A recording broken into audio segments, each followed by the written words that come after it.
So when we talk about quality in our product, that's number one, I think, in terms of our product performance. And we deliver exceptional quality that is recognized throughout the world.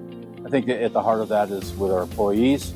Most of our employees have been here for several years, which I think speaks to the company and speaks to the employees, and having the processes and procedures behind that. So when you take employees that are highly cross-trained in every position in the operation, and you combine that with some strong processes and procedures, the end result is a high-quality, high-performing product.